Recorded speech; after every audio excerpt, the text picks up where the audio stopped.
many years, more than 10. But it's really good to see so many familiar faces. And I'm really happy to present the project I've been working on for the past 3 to 4 years, which is on Cryo-EM of fully recombinant human proteasomes. And to talk a little bit about the new approach I took to actually be successful in this project. So I'll start by briefly mentioning the proteasome. As most of you know, the proteasome is the main cellular machinery responsible for the degradation of intracellular protein.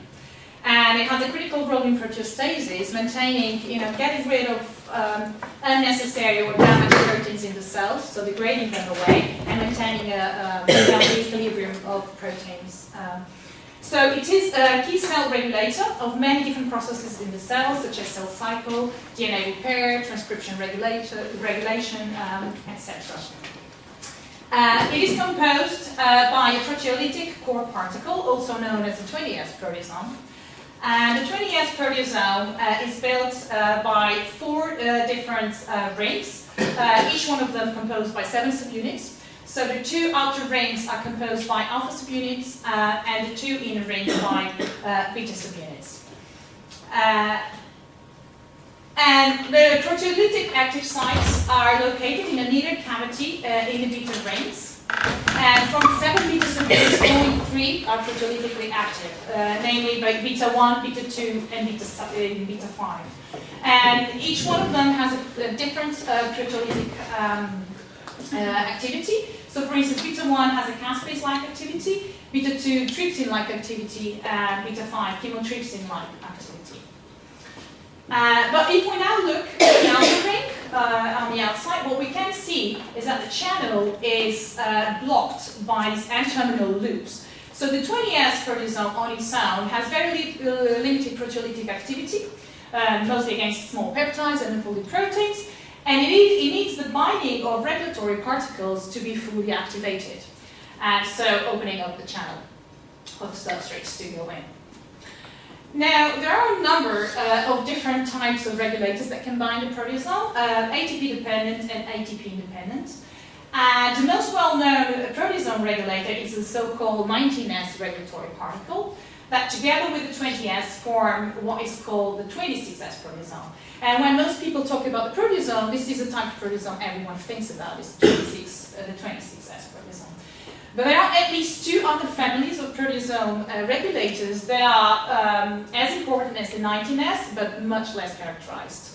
And they are the 11S family and the PA200 family, but potentially others that are still not characterized. Now, to make it even more complicated, though in the cells, the majority of the proteins that are found have the same regulator binding the 2 alpha rings, a small percentage of proteasomes has been found as binding 2 different regulators in each side of the proteasome, whose function is completely not known. No one understands why they're there and what their function is. And in fact, to make it even more complicated or even more diverse, in higher eukaryotes, we not only have the constitutive 20S proteasome, but there are at least 2 other types of 20S proteasomes that are triggered induced by interferon gamma, so involved in the immune response, that are called the immunoproteasome and the themoproteasome, and the themoproteasome being only expressed in tinic cells. And the difference between these different subtypes of 20S with the constitutive is only at the beta active subunits, so beta 1, beta 2, and beta 5, and the themoproteasome, only beta 5 is different from the immunoproteasome, beta 5 subunit. So, as you can appreciate, the diversity of the proteasomes is enormous. No one really understands still why we need so many different proteasomes, why we need so many different regulators, what their function is, what the substrates are. So there is still a lot to be known. So actually understanding the functional and structural differences between all of these is extremely important. And why is that? So firstly, because human proteasomes are very well established drug targets. It is known that the inhibition of proteasomes promotes apoptosis primarily of fast-dividing cells. So proteasome inhibitors have been used in the clinic for many years already for cancer therapy, and especially multiple myeloma therapy. And in fact, bortezomib, which is proteasome inhibitor is one of the top 10 selling drugs in the whole world. But also, proteasome inhibitors have been targeted for other conditions such as inflammatory disorders, viral infections, etc.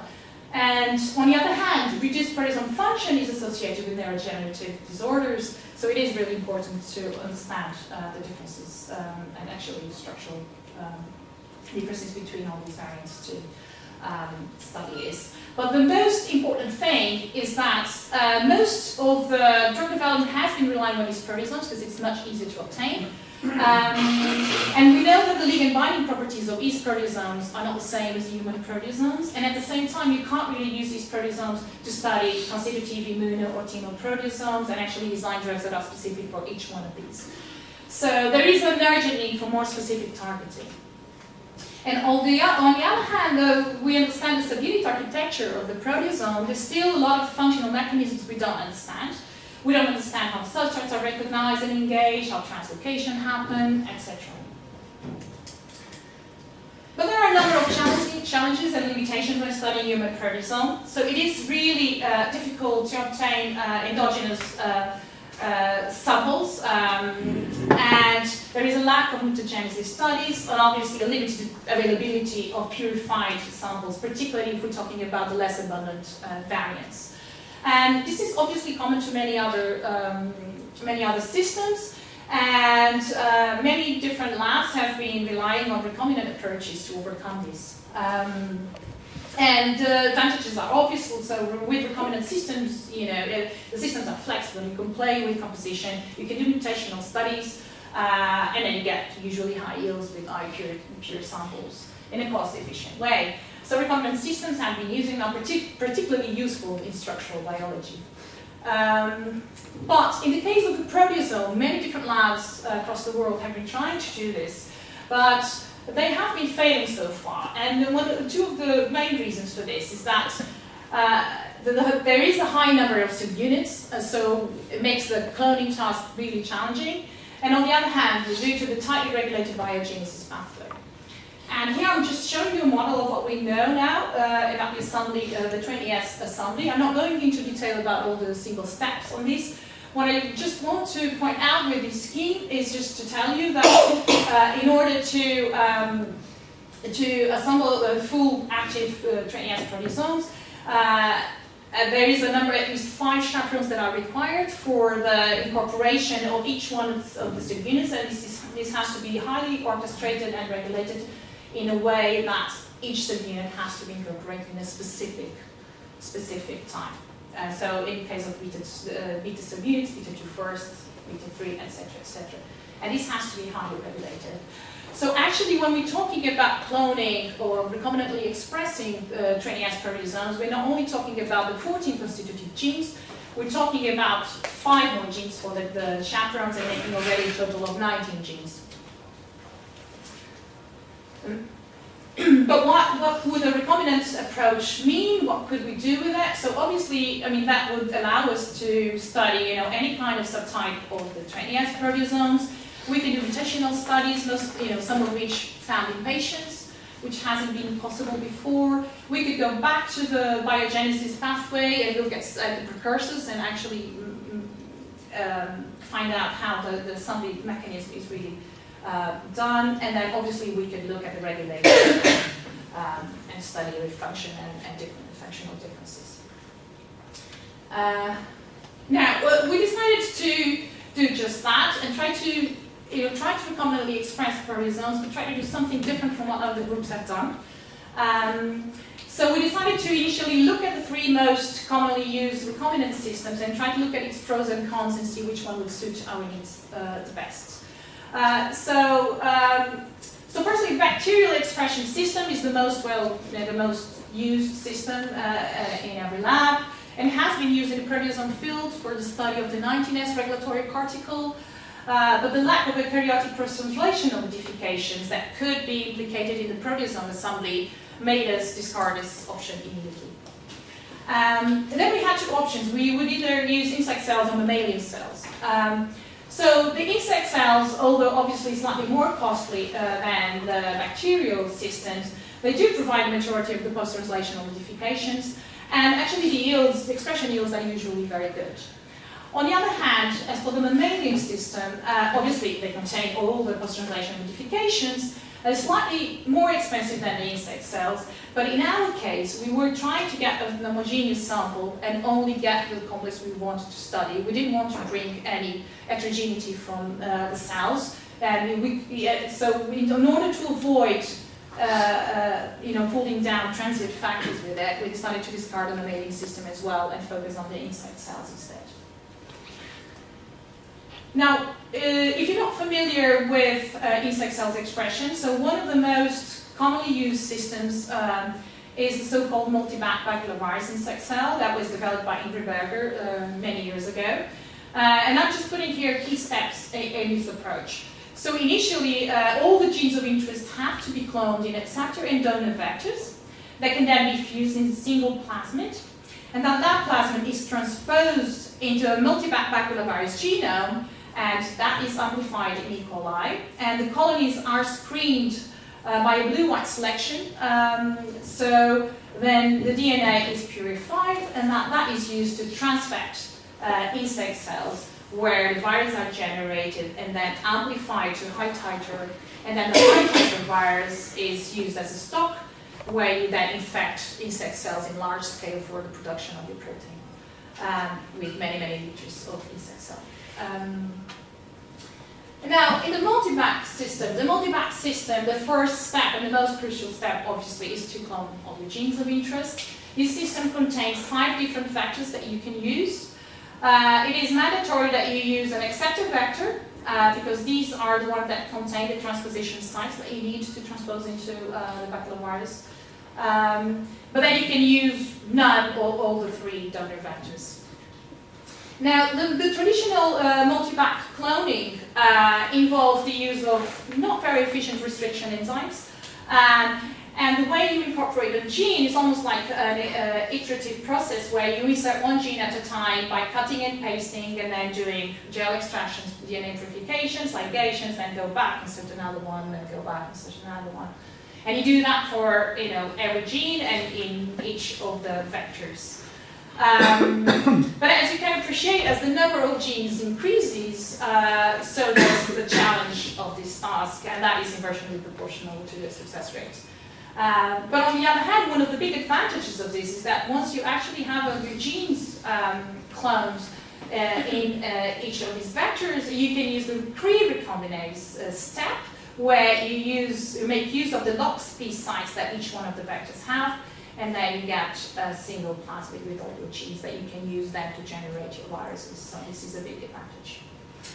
Now, I decided to use this method to clone all the 20S genes, so all the 7 subunits of the alpha subunits, all the 7 beta subunits, and then the chaperones. I spent more than 6 months on this task, and I completely failed.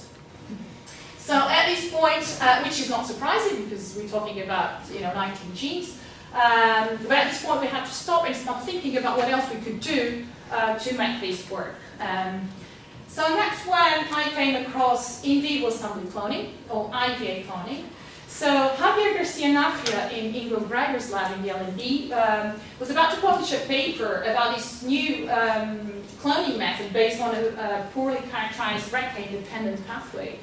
And what they basically showed is that by carefully designing primers, you could just use one PCR step and then DPUM1 digestion, and then you transform in E. coli cells, and they will do the work for you, and then you get the construct. You don't need to do any other step. And they shown that they were successful in doing insertions, deletions, mutagenesis. They shown to be successful in subcloning, and also in plasmid library construction, but most importantly for me, in multi-fragment assembly. So after chatting with Javier for a while, I decided to try and use this approach to clone all my genes into the multipack vectors instead of using the traditional step.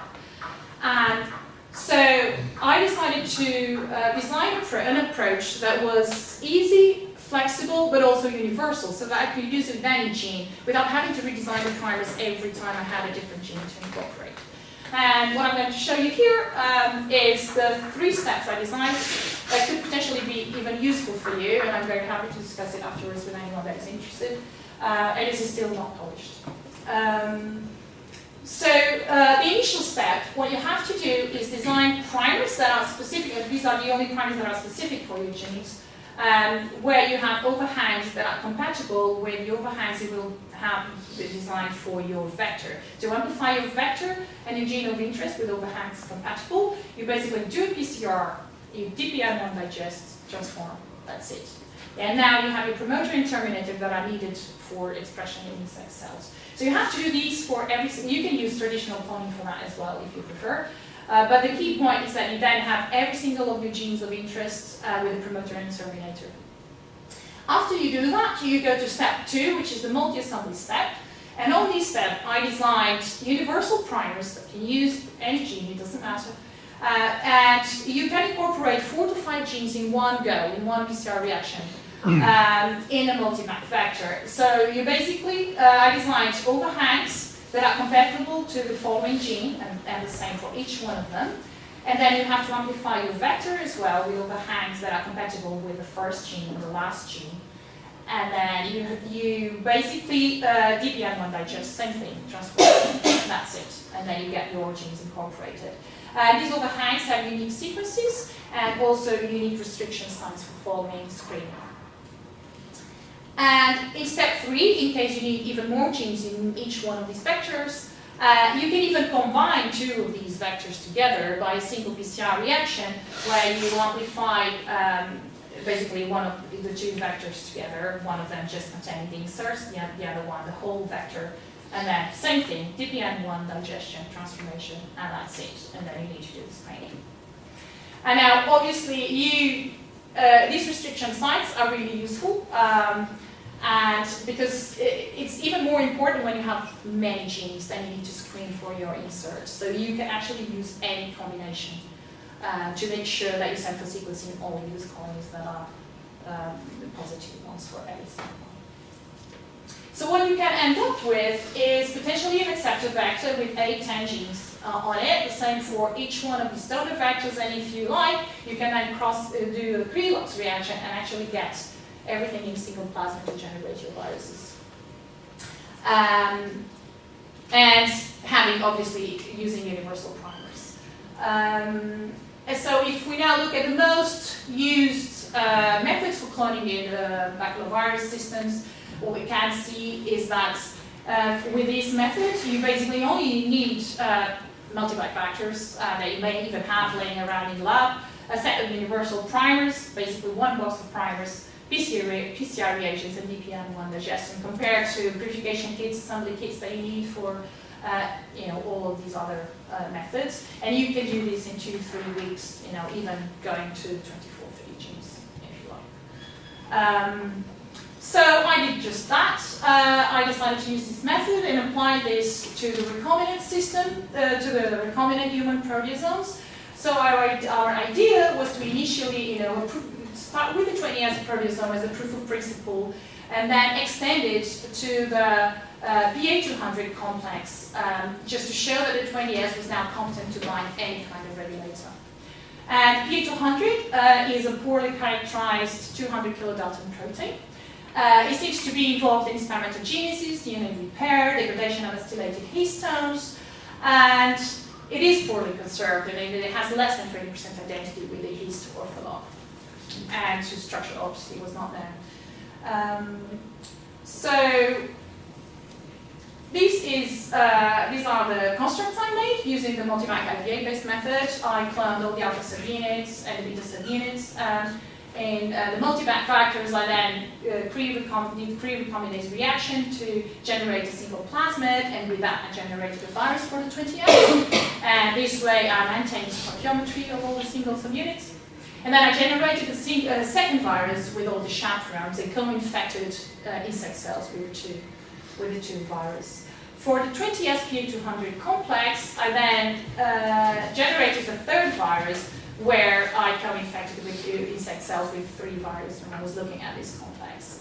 I also forgot to mention that I designed C-terminal strap tag into the beta 7 subunit, which is supposedly the last subunit to be incorporated in the 20S. to make sure that I didn't get any intermediates. And I use this tag for further purification of both the 20S and the 20S PA200 complex. So this is just a science exclusion chromatography profile of the two complexes, are recombinant 20S and recombinant 20S PA200, as you can see here. And then I ran these samples on an SDS-based gel together with an endogenous 20S sample that we got commercially, this sample commercially. And we were really happy to see that the pattern on the SDS gel is exactly the same. And mass spec also confirmed that all the units of units were incorporated. So we were really happy with that, but then we had to show that the proteasome was functionally active. And the way we do this, the way we test proteasome activity is by fluorescence spectroscopy. And we basically have fluorescence peptides that are incorporated with the proteasome, and once the proteasome degrades them, they emit fluorescence. And that's how we measure the activity. And if you remember at the beginning, I also said that the proteasome has 3 different activities. Caspase-like activity, trypsin-like activity, and chymotrypsin-like activity. So we also test for each one of these sites by using peptides in slightly different sequences that are specific. So here I'm just showing you the activity assay I did for both endogenous recombinant 20S and the PA200 complex. As you can see, the recombinant 20S proteasome is active, is even slightly more active than the endogenous 20S. But that's not surprising because the samples that we get commercially are frozen, and we know that's detrimental to the 20S. So they lose activity when they're frozen and thawed. And that's the effect we see here. But most interestingly, what we see is that once we have PA200 binding, there is an activation of the triplet activity. That is very clear here. And that was very interesting. But we decided to check if this was not an effect of the recombinant expression or even the purification methods. So I then I purified PA200 on its own, and then I titrated it with both endogenous 20S and recombinant 20S, and see if I would see the same activation. And indeed I did. So what we see is that as we increase the concentration of PA200, there is an increase in the triplet activity, whereas actually the other 2 activities are slightly decreased. And that is all consistent. So that's great. So now, being happy with the functional integrity of the proteasome, we also wanted to look at the structural integrity of the proteasome. And we decided to do Cryo-EM.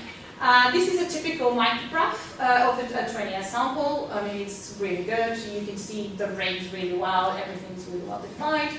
So we collected data on Untitled cryos in Falcon 3 electron counting. This is just a typical pipeline for the data processing. We use System, and it's actually straightforward in the case of the proteasome. We collected less than 500 micrographs, which correspond to 24 hours data collection, and we managed to get a structure at about 2.6 angstroms. And this is just the overall, the local resolution in the map, as shown here. And we did exactly the same for the PA200 complex. This is a typical micrograph. The pipeline of data processing is very similar.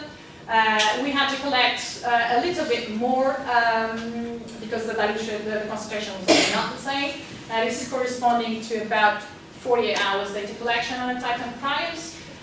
We did a 2D classification and then a 3D map. We had to be a little bit more careful about the 3D classification because we also had particles that only had a single cap in one of the sites, so we had to exclude those. And we got a map at about 3 angstroms resolution, and this is the local resolution map shown here. Now, in terms of the model building, so the model building of the 20S was done by using crystallographic structures that were already known. And for the case of the PA200, we had to do ab initio modeling. We used FIRE2 and ITASR models as a starting point, but then we had to trace the backbone by hand because the models were also not very good, but it was a starting point. But as you can see, I mean, the map was so good that it was not very difficult to assign, all the residues, although obviously a bit time-consuming due to presence of nearly 2,000 residues that the PA200 alone has. So I'm not going to go into detail on the 20S PA200, the two 20S proteasome structure today. I just want to mention that this is consistent with all the other structures. So as a proof of principle, it really worked. But I just want to mention that this is the highest resolution obtained by Cryo-EM so far. And I will be showing you a little bit more details, a few more details about the PA200 structure, because this is a completely new structure. And I will do that just by showing you an overall view of the structure. As you can see, PA200 is colored here in a rainbow color, from blue to red, from the N-terminus to the C-terminus. And what you can see is that it's composed of many helical repeats that spiral around the alpha ring and making like a dome shape on top of it, making extensive contacts with all the alpha subunits, except alpha 7 that seems to be only interacting at the N-terminus. Now, despite these extensive interactions that are also unique interactions that I want to show you in more detail, but I do think that the use of a movie is much easier to look at this. So I'm just going to start by showing you an overall view of the map at 3 angstroms of the PA200-20S complex. And what we could see, so this is just, as you can see, the extensive interactions with all the alpha subunits here. And now we're going to zoom in. And most interestingly, what we found is that there are mainly 2 anchoring points from the PA200 into the 20S. One at the C-terminus and one in an internal loop between residues of 160. And if we zoom in, what we see is that the C-terminus binds in a typical motif in the interface between alpha 5 and alpha 6. This was seen by other regulators bind in a similar fashion. But in fact, if we now look at this loop, this makes completely a novel motif that was not seen before, though interacting in a similar interface between alpha 1 and alpha 2. But this is completely novel and not seen for any other regulators so far. And that was very interesting. If we actually now look at the 20S, what we saw was that the N-terminal tails of alpha 5, alpha 6, and alpha 7, whereas before were at the alpha axis, shoot up into grooves into PA200 and become completely structured. And we actually managed to build the whole N-terminus from residue 1 onwards. And this is also very interesting, and I've just shown you here the network between the 20S and the PA200. Were these terminals disordered in the... Yes, you don't see them, yes. So now, if we now look at PA200 from the top, it was really interesting to notice that we saw 2 highly positively charged groups, and we thought, oh, this is great, this is where the substrates go in. But in fact, then looking more closely, sorry, the resolution is not very good. There are extra densities in these areas that seem to be obstructing these channels. I will zoom into them now so that you can appreciate what I mean. And these are the extra densities, non-protein densities, that seem to be coordinated by lysines and arginines mostly. And we could assign it to inositol phosphate molecules that we were not expecting at all. This was completely unexpected. But the density shape and the environment tells us that it must be an inositol phosphate molecule. On the other hand, if we look at the other pocket, what we see is a not very well recovered density, but because of the shape of the density and also the coordination with mostly lysines and arginines, we also suggest another inositol phosphate molecule. And so this was not expected at all. We believe this has functional implications that I will discuss in the end. Now, we also wanted to see what happened to the alpha ring. Remember that I told you that the alpha ring, when the 20S is on its own, it's blocked. So we also wanted to look at the alpha ring, and what happened to it was PA200 bound. So I'm now removing everything else, just leaving the alpha ring. As you can see, on the 20S, it's completely blocked by this N-terminal loops. And what happens when PA200 binds is a completely displacement of the alpha subunit, so away from the main axis. And that's especially true for alpha-3 and alpha-4. In fact, in alpha-3, the helices called helices 0 becomes completely unstructured, and we don't see it anymore. And that makes an unusually wide alpha ring opening that was, again, not seen for any other regulator so far. Now, it's well known in the field that there is an allosteric effect that propagates from the but no one could explain so far what this allosteric effect was, and there was no detailed structural conformation rearrangements at the active sites that could explain that. So we decided to look at the substrate binding pockets of each one of the active sites, so beta 1, beta 2, and beta 5, and trying to see if we could see differences between the 20 and the 20S PA200 structure that could explain our activity modulation in the biochemical assay. So if we start by looking at the beta 1 site, what we could see, the difference between the 20S and the 20S PA200 the structure was a slight narrowing of the binding pocket. And because we use a glutamate residue in the P1 site, what we think that's happening is that a slight constriction, so that is the access of the glutamate residue to the site becomes slightly more narrow, so there is a slight decrease of the activity that we see here. If we now look at the beta 2 site, what we see between the difference between the 20S and 20S PA200 structure, we see a widening of these sites. And we believe that this will allow easier access of the arginine residue that we use as our peptide to assess the activity on this site. So probably explaining at least partially why we see a tryptic activation on this site. And if we now look at the beta 5 site, what we see is that a difference in both charge and shape. There is a slightly negative charge now in this site, and a slight narrowing of the site. The slight narrowing, we believe, that will somehow obstruct the access of the tyrosine residue to the site, and probably explaining why we have a slight decrease on the chymotrypsin activity. But we also think that the change in charge could allow now the binding of the arginine residue that we usually use to assess the tryptic activity on the beta 2 site. So we do believe that this tryptic activation we see is also a contribution of the beta 5 peptide. And so with that, I would like to do a summary of what I showed you today.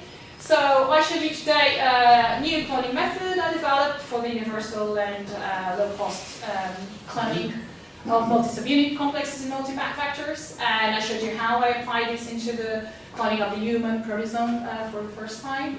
I also showed you that it is possible to recombinantly express them, and they're active and happy. And this brings new exciting new opportunities to study higher eukaryotic proteasome variants, namely monoproteasomes, phenoproteasomes, or even parasite proteasomes. And there is now the potential to design improved therapeutic targets, improved drugs for any of the proteasome subtypes. And as for the 20S PA200 complex, I'm showing you for the first structure of the human 20S proteasome structure. I showed you unusual conformation rearrangements never seen for the proteasome alpha subunits.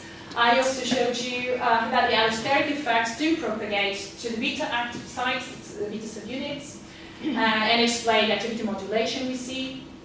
And I also showed you that the unexpected presence of inositol phosphates that we believe may have functional implications. And I'm just going to take the last 2 to 3 minutes to just say why we believe there are functional implications of inositol phosphates.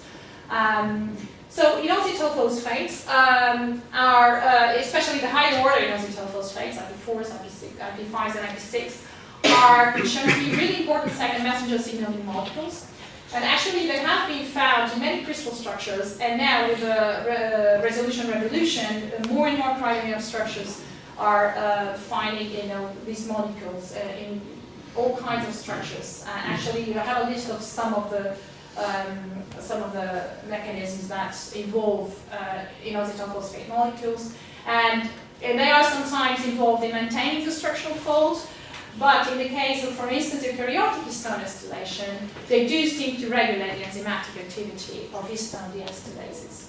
And I'm highlighting this here because I don't know if you remember at the beginning that I did say that PU200 it seems to be involved in the acetylation-dependent histone degradation.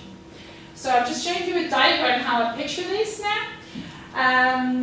So basically, inositol phosphate molecules they are really necessary for the activation of histone deacetylases.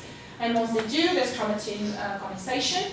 Once transcription and DNA repair have to happen, histones have to be acetylated and then released, and these are sent to the 20-spa200 molecule for further degradation. And this is the substrate for the 20-spa200. Although we don't really know if this interaction, there is a direct interaction, this is something that we want to look at.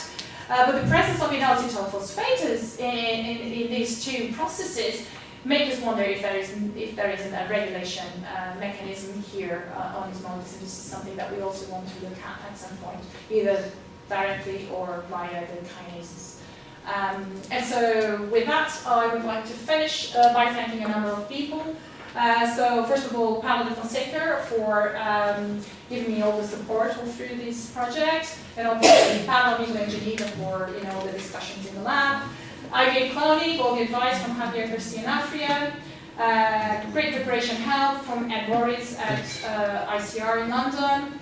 Baculovirus, I would like to thank Isa Magento who actually introduced me to the baculovirus system, and the number of facilities in the LMB that made our life really easy. And with that, I would like to thank you, and I'm very happy to take any questions.